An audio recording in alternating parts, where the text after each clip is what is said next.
I'm Dwayne Brown. Tonight on KPBS Evening Edition, remembering a fallen Marine at Camp Pendleton.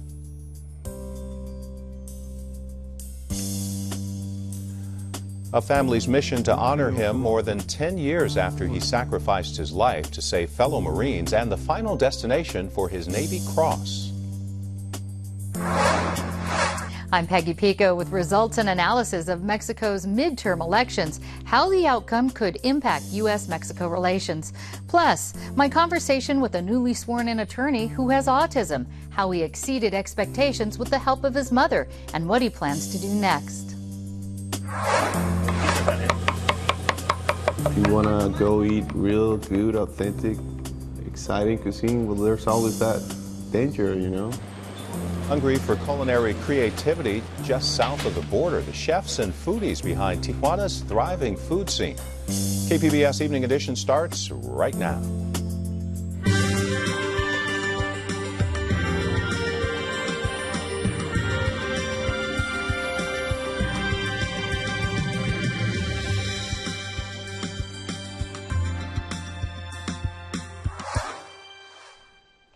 Hi, good evening. Thanks for joining us. The race for supervisor in San Diego County is already heating up.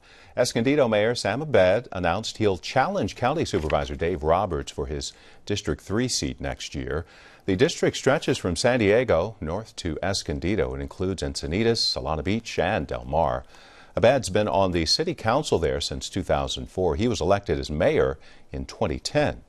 The Republican's announcement he's running for supervisor comes after former staff members filed complaints that Democrat Roberts misused his office. Abed says he's a better pick because of his fiscally responsible track record. We will unseat Dave Roberts next June.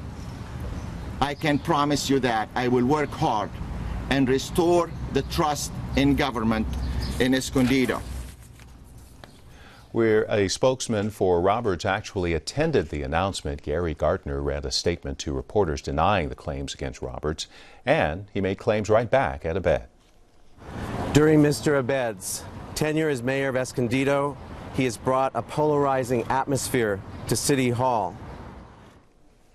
We're also getting word tonight that another claim has been filed against Roberts. This would be a third employee to do so. The claims published online say the employee was troubled by what she calls unethical conduct in Roberts' office. Some relief for those who have unpaid traffic fines. A state court banned county courts from requiring people to pay them before they can contest their tickets. The decision comes as Governor Jerry Brown proposed amnesty for some folks who can't afford traffic fines and penalties. The family of one of the Iraq War's most celebrated Marine heroes accepted the nation's second highest award for valor today at Camp Pendleton, 7 years after the Pentagon denied him the Medal of Honor. Rafael Peralta was the epitome of the Marine Corps motto, Semper Fidelis, always faithful. Navy Secretary Ray Mabus posthumously awarded the Navy Cross to the mother of Sergeant Rafael Peralta. The Morris High School grad fell on a grenade during the battle for Fallujah in late 2004. But the Pentagon denied his family the Medal of Honor after doubts were raised whether Peralta was even conscious when he shielded other troops from the explosion. His younger brother, Ricardo, was inspired to enlist in the Marines several years after his brother's death. Those of us who knew him, those of us who worked alongside him, and those of us who've heard the story and have worn the uniform, there's a sense of pride that we just have. Just nothing can add to it, the sense of pride that we have for him. Although he didn't receive the Medal of Honor, Secretary Mabus named one of the Navy's newest combat destroyers the USS Rafael Peralta. For years, the family refused to accept the Navy Cross, but reversed course when they heard about the destroyer being named in his honor. They plan to donate the Navy Cross to the ship when it's christened later this year. Families of 5 Nepalese civilians killed in a U.S. military helicopter crash are demanding compensation from the U.S. government, saying information about their relatives' death was slow and inaccurate. Authorities initially said 6 U.S. Marines and 2 Nepalese soldiers were on the chopper.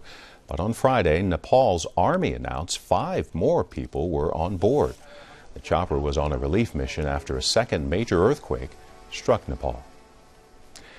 Mexico's ruling party will retain control of Congress after voters there elected their first independent governor over the weekend.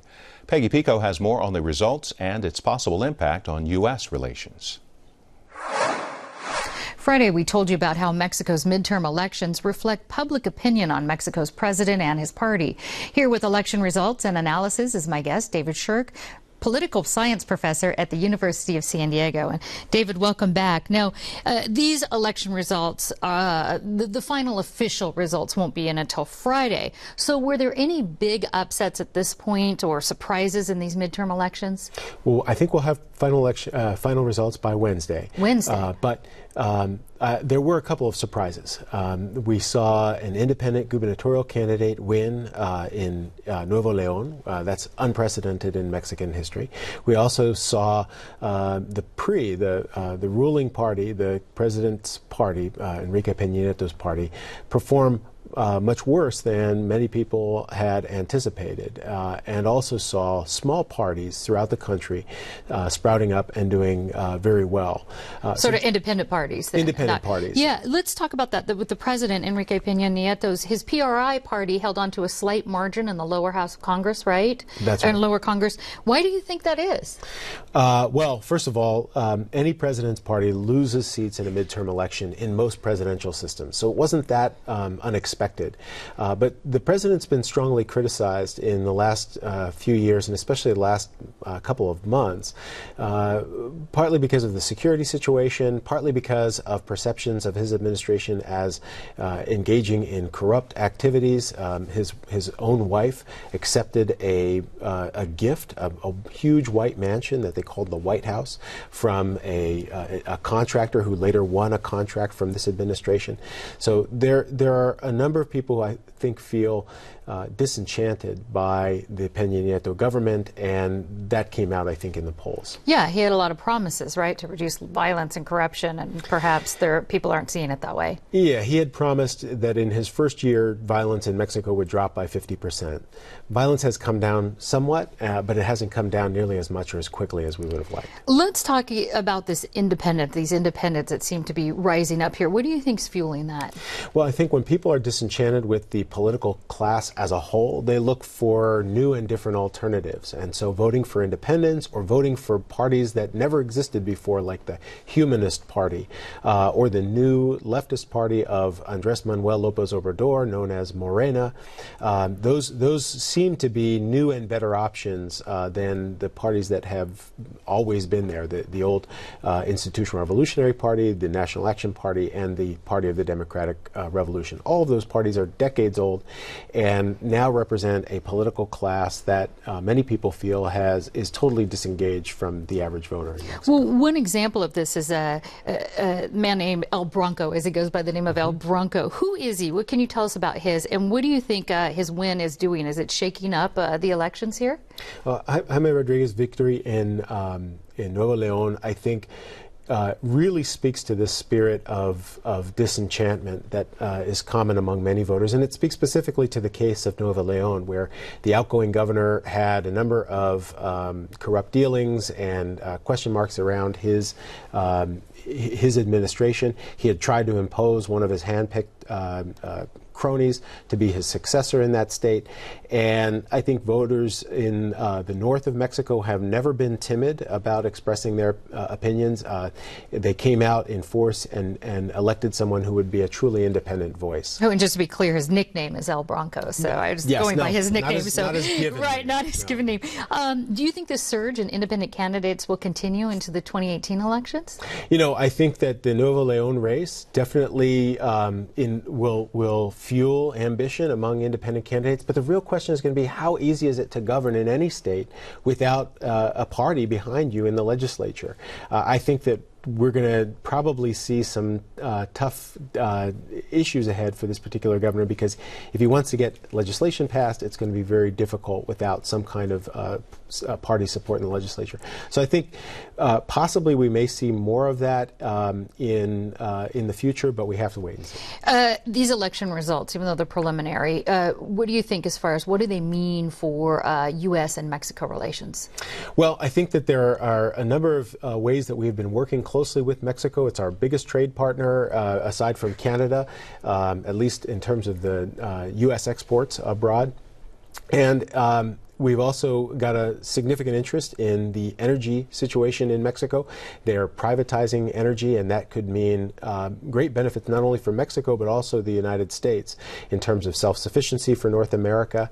So there are a number of ways that this election may shake things up a little bit in terms of that binational agenda, to the extent that it's hard for Enrique Peña Nieto to forge ahead with new or continued reforms. It may mean a slowing down of some of the development that he had promised in his administration.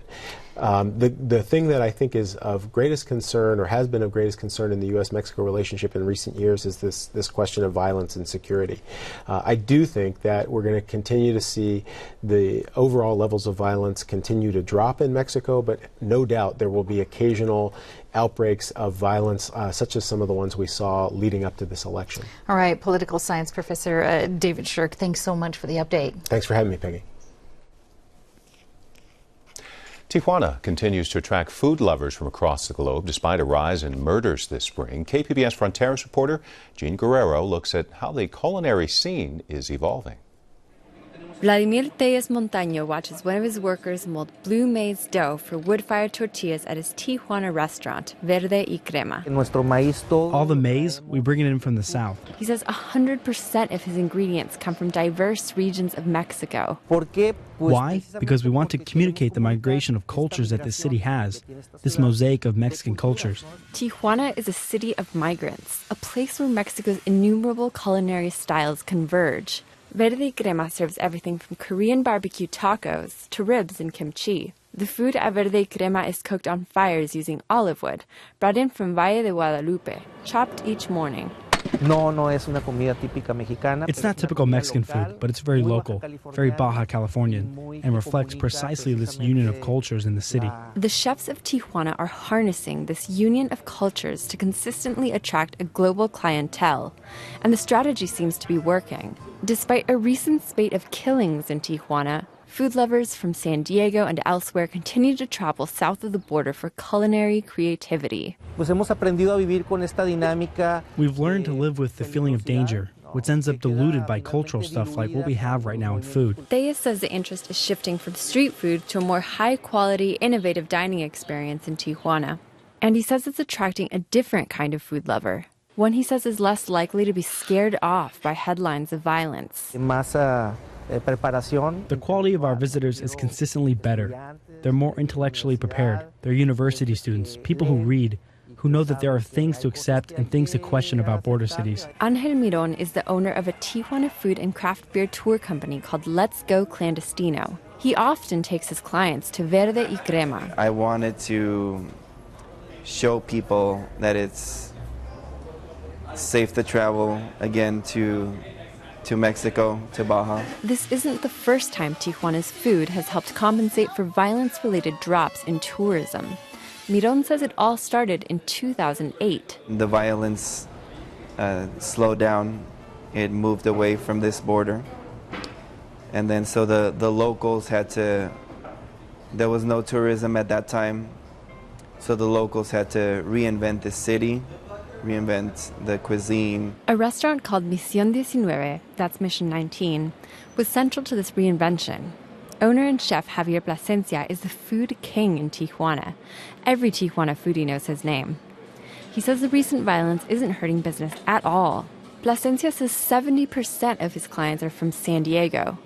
He thinks people have learned to accept Tijuana for what it is. If you want to go eat real good, authentic, exciting cuisine, well, there's always that danger, you know. Plasencia says his ingredients are local. Most of his menu is made up of seafood, such as seared tuna topped with black mole caramel. Other restaurants are doing the same.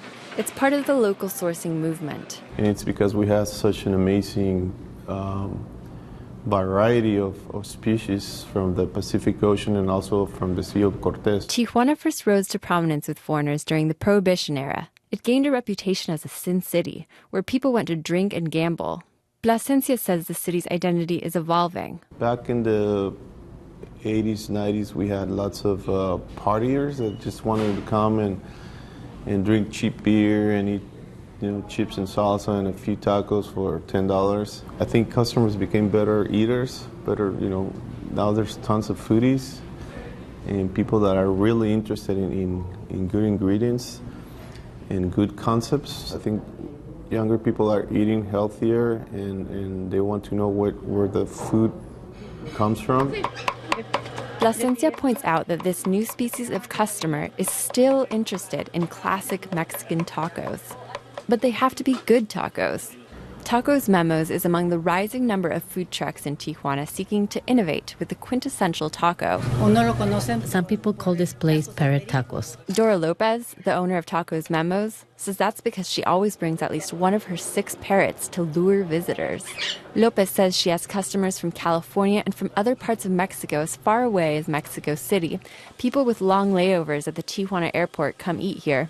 Customer Manuel Bucardo was enjoying a carne asada taco there on a recent Wednesday. Not all the tacos in Mexico are good. These are good. They're one and only. And Bucardo considers himself a taco connoisseur.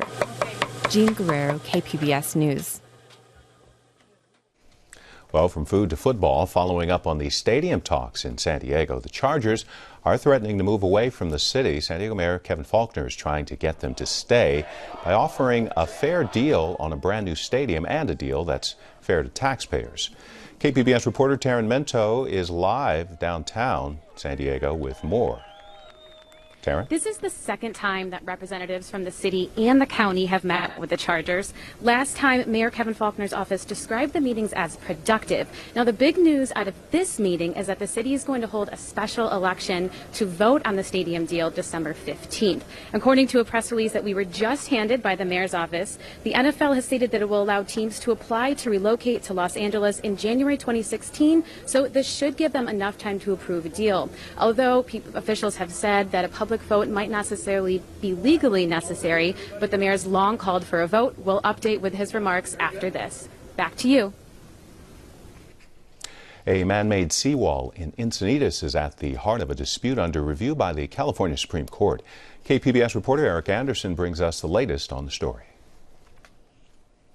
The Lynch Seawall sits at the bottom of a coastal bluff. It was put there to protect a couple of properties that are threatened if sandstone cliffs erode naturally. The owners of the wall are challenging the California Coastal Commission's right to permit and regulate the coastal armaments. But Surfrider San Diego's legal director, Angela Howe, says the group filed a motion supporting the Coastal Commission. And we're concerned about the statewide view of this and the California Coastal Commission's ability to protect beach access, ecological resources, and recreational resources that seawalls can harm. I mean, scientists and engineers agree that seawalls can kill the beach. But the issue remains controversial. Ellen Fayol says people who have homes on the bluffs should be able to protect those homes. If they were to have an event and start to lose enough property that they would actually lose their home if they didn't mitigate it with the seawall, I feel that that's completely unreasonable.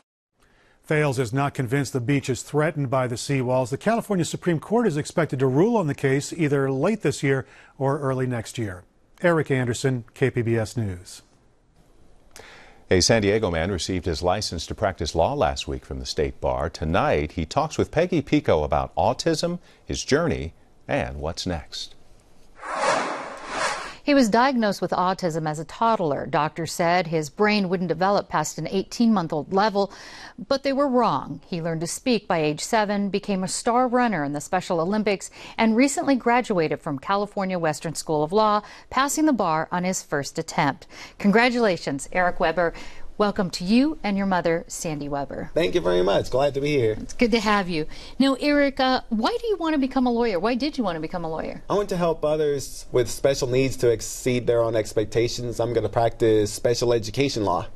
That's a good reason. But because of having autism, were there things that you had to do differently than other students to succeed at passing the bar and also making it through the classes? Well, growing up, I had an auditory processing delay, so my parents found different learning strategies or alternatives, such as playing the therapy sessions and recording the therapy sessions and playing them back to me. I learned good behavior through a third-person perspective, and I was also very tactily defensive. My parents did some things like gradually introducing me into large crowds so I could get used to more dense environments, and that especially helped during one of my older brother's West Point graduations. Being able to go to that. How about at law school? Were you able to, like in class, did you do anything in particular? Did you have a favorite professor, and if so, why? One of my favorite professors in law school was Ruth Hargrove. When she was going to law school, she did stand-up comedy to help pay for her education, and I gotta say, it has not faded at all. Her comedic talent really carries into the classroom. So you like that? I love comedy. It really sells in education. And it worked for you, clearly. Was there a part of law school that you think was harder for you than other students because of autism? Well, I would say the first year was tougher. I guess it's tougher for everybody because that's when they try to figure out who's going to stay and who's going to go. But after that, it gets a little easier because they help the students focus on what they want to be. It evened out for you. Now, Sandy, what was it like to see your son sworn in? That was amazing. I can still see that little boy that had no language and who was really struggling to trust people. And I never take that for granted. I never take for granted the changes that he's made. But what I love is that he's so willing to help others. And so all of those things, like watching your life pass before your eyes, to see him sworn in, taking the bar. I know that his dad would have been so proud of him. You lost your father early on. You lost his dad, and you struggled along the way, but you really jumped in for law school. What did you do specifically to help him get into law school and work in these classes and ultimately pass the bar? A lot of the things I had worked along the way, and so pretty much he had that strategy by the time he got to law school. We're a one-car family, so I would drive him and then I'd sit in the lobby. And sometimes he'd have me come in and listen to one of his favorite professors because it was funny. But I just kept encouraging him and making sure that he got his fitness done, because that always helps him with his thought process and regulating his breathing. And with the sports, because you're wearing your medal, you're wearing your Olympic medal. My 107th medal in Special Olympics. And so that helped you get through law school. What was it like having your mom at law school with you? Well, I would say it was very good to have a driver get me to and from. When I first started out, let me say, at Grossmont College back in after my sophomore year in high school, she would sit in on some of my classes to help me get the transition process from high school to college. And then once I got more comfortable with post-secondary education, she would kind of gradually fade out, and I would be comfortable with myself in those environments. So you liked it? Yeah. You liked it. All right. Now, Sandy, researchers now say there's a genetic and biological predisposition to brain development in somebody on the autism spectrum. They can test for that now. They couldn't when you were younger. What is your advice to parents who have a young or newly diagnosed child with autism? I think you first have to not panic. There's a lot out there on blogs and whatnot, but there was not much information when Eric was diagnosed. But I think that first of all you have to grieve the loss of the perfect child so that you can embrace the child that you have and maximize whatever that potential is going to be. And you certainly did here. And sadly, we are out of time. Eric, congratulations again. Sandy, thank you very much for your time. I appreciate it. The timing of Thumbprint Gallery's Big Trouble in East Village couldn't be better. The one-night-only art show tribute to John Carpenter's cult favorite Big Trouble in Little China comes with news of a remake. KPBS arts reporter Beth Accomando has this update. When John Carpenter's Big Trouble in Little China was released in 1986, it bombed at the box office. This outrageous and loving homage to martial arts movies was ahead of its time and has since become a cult favorite with a permanent spot on the midnight movie circuit. It's all in the reflexes. It's the perfect pop culture jumping-off point for Thumbprint Gallery's fan art show, Big Trouble in East Village. When I heard about the group show, I created a couple different designs and just kind of would work on one until I got bored with it, then move on to another one, and the Lopan one just kind of came together the fastest. That's David Lopan, who's the main villain of the film. He's almost a Dracula-like character where he's ancient and powerful sorcerer who tries to kidnap one of the love interests of the main character. There's a scene where he's standing in front of the main character's semi-truck as it's barreling down an alley, and he just doesn't even flinch. He looks at it and smiles and beckons it with his finger, and it sums up who he is. He's not afraid of anything. He knows he's invincible. John Grube's screen print of Lopan will be among the dozens of art pieces on display as part of Thumbprint Gallery's Big Trouble in East Village fan art show. Beth Accomando, KPBS News. You can find tonight's stories on our website, kpbs.org/evening edition. Thanks for joining us. Have a great night.